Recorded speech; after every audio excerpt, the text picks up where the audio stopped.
Good morning students आज हम moral value में लेसन 8 की रीडिंग करेंगे। ठीक है, हमारे लेसन का नेम क्या है? The wonderful cock. Grandpa Donald took his grandson Jake and granddaughter Jane around his farm।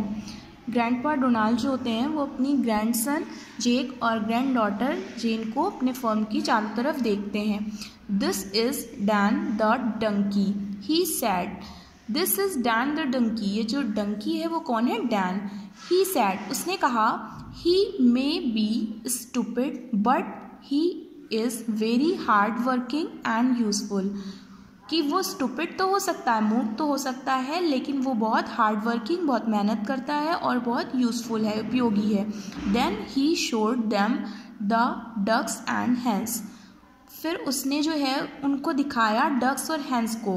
He said that they may be eating, वो खाती तो रहती हैं ऑल डे, पूरे दिन, लॉन्ग, बट दे वुड ले अबाउट 30 eggs a day, लेकिन पूरे दिन में सिर्फ 30 eggs ही खा सकती हैं। When they reach the farm house they saw the cock sitting on the roof. वो जब फार्म हाउस पहुंचा तो उसने वहाँ पर क्या देखा कि कॉक जो थे वो रूफ में बैठे हुए थे। Grandpa pointed to the cock and said, grandpa ने कॉक के लिए क्या कहा? That is cock a doodle doo, ये डूडल डू कॉक है।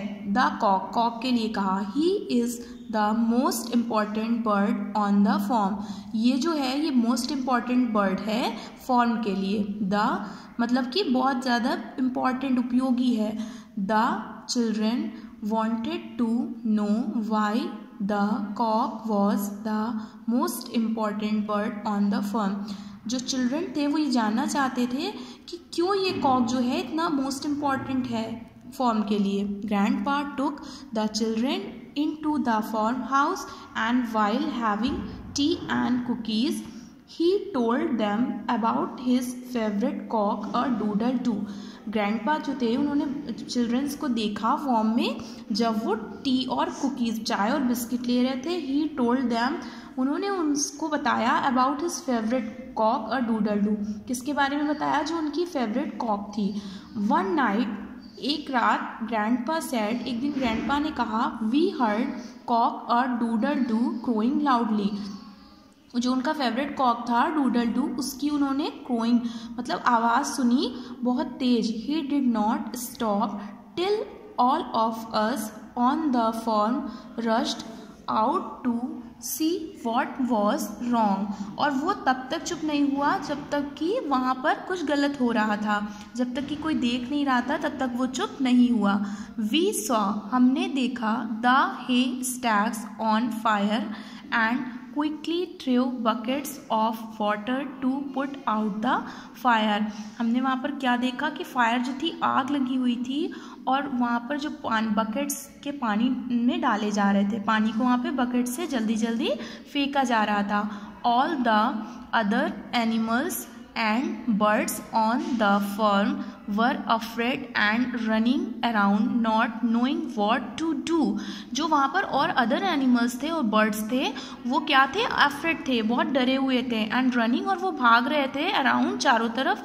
Not knowing what to do, और उन्हें कुछ पता भी नहीं हो रहा था कि वो क्या करें। कॉक और doodle do was the only wise and brave one on the form.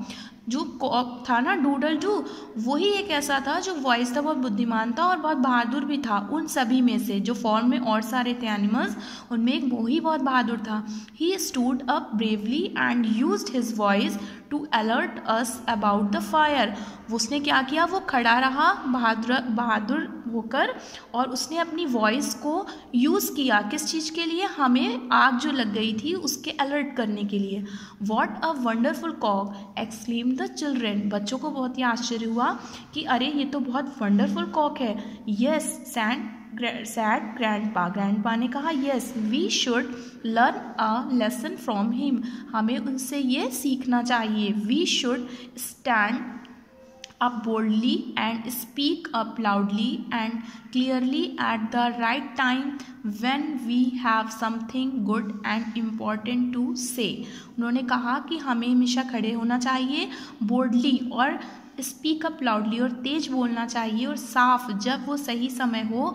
When we have something good, जब हमारे पास कुछ अच्छा हो या इम्पॉर्टेंट हो कुछ कहने के लिए, तब हमें बोल्डली खड़े होना चाहिए। We must also continuously use the voice God has given us to praise and thank him. We must also continuously, और हमें लगातार किसका यूज़ करना चाहिए, अपनी वॉइस का जो गॉड ने हमें दी है, और इसके लिए हमें भगवान की प्रशंसा करना चाहिए और धन्यवाद बोलना चाहिए। ठीक है, आपको ये लेसन समझ में आया होगा। सारे बच्चे हमने जैसे बताया इसको रीड करेंगे, और अगर किसी को कोई प्रॉब्लम होगी तो मुझसे पूछ सकते हैं। Thank you.